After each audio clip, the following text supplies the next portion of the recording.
वल औतादा, ये जो पहाड़ हैं हमने मेखों की तरह इन्हें जमीन में गाड़ दिया है।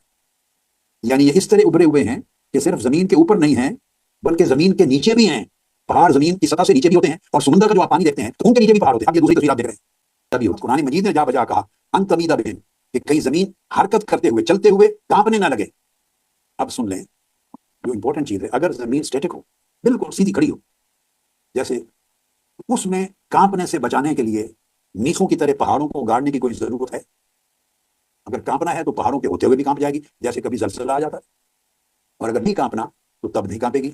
यानी साकिन जमीन को कांपने से बचाने के लिए पहाड़ों का क्या रेलिवेंस, क्या काम है? ये सारी आयात करीमा ये कुरान मजीद की 1400 साल कबल बता रही है कि जमीन हरकत पजीर है, जमीन गर्दिश में मुसलसल तेज रफ्तारी से हरकत कर रही है, और अल्लाह रब्बुल इज्जत ने उसे बैलेंस देने के लिए यहाँ कई निजाम बनाए हैं। उनमें से एक अंदरूनी निजाम पहाड़ों का ये क़याम है, ऊपर और नीचे जमा देना।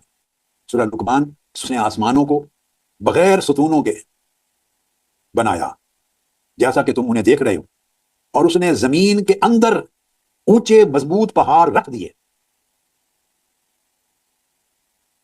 ये बात तवज्जो तलब है, और मैं उसने जमीन के अंदर ऊंचे मजबूत पहाड़ रख दिए ताकि तुम्हें लेकर दौरान गर्दिश कांपने ना लग जाए, जमीन थरथराए नहीं। वो पहाड़ इसलिए गाड़ दिए, जमीन के नीचे ऊंचे पहाड़, ऊपर भी नीचे भी इसलिए गाड़े कि जमीन जब हरकत कर रही है, गर्दिश कर रही है, तो ये उसका बैलेंस कायम रख सकें। और तुम इस जमीन पर बसते हो तो तेज रफ्तार से गर्दिश करते हुए चलते हुए ये कांपे नहीं।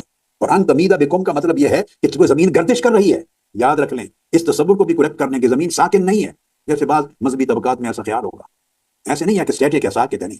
जमीन मुसलसल गर्दिश कर रही है और इंसान इसके ऊपर आबाद है। तो गर्दिश करते हुए कहीं इस तरह एक बैलेंस बनाया। बहुत सारे और बैलेंस भी हैं, बहुत सारे साइंसी तहकीकात ने बताए हैं, उनमें से एक ये है निजाम। ऐसा बैलेंस कायम किया कि वो थरथराए नहीं जमीन।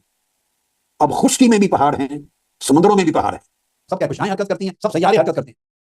खाली जो हमारी कहकशां है जो आपने देखी मिल्की वे, उसकी रफ्तार हरकत करनी, गर्दिश करने की 21 लाख किलोमीटर फी घंटा है। 21 लाख किलोमीटर एक घंटे में। और जो हमारी जमीन है, कहकशां का अंदाजा कर 26,000 नूरी साल हम जमीन पे रहने वाले अपनी कहकशां के मरकज से इतना दूर है। और नूरी साल का सफर मैंने आपको बताया था कितना होता है, 94.6 अरब किलोमीटर एक नूरी साल होता है। कोई ऐसा है सितारा जो 8 मील फी सेकंड की रफ्तार से भाग रहा है, 8 मील फी सेकंड। कोई 33 मील फी सेकंड की रफ्तार से भाग रहा है, कोई 84 मील फी सेकंड की रफ्तार से भाग रहा है, कोई उससे ज्यादा। और हैरानगी की बात ये सारे दौड़े जा रहे हैं और टकराते नहीं आपस में। लश्शम्सु यंबगी लहा अन तुदरिकल क़मर वलल्लैलु साबिकुन नहार वकुल्लुन फी फलकिन यस्बहून। न तो सूरज ही से ये हो सकता है कि चांद को जा पकड़े, और न रात ही दिन से पहले आ सकती है, और सब अपने अपने मदार में तैर रहे हैं।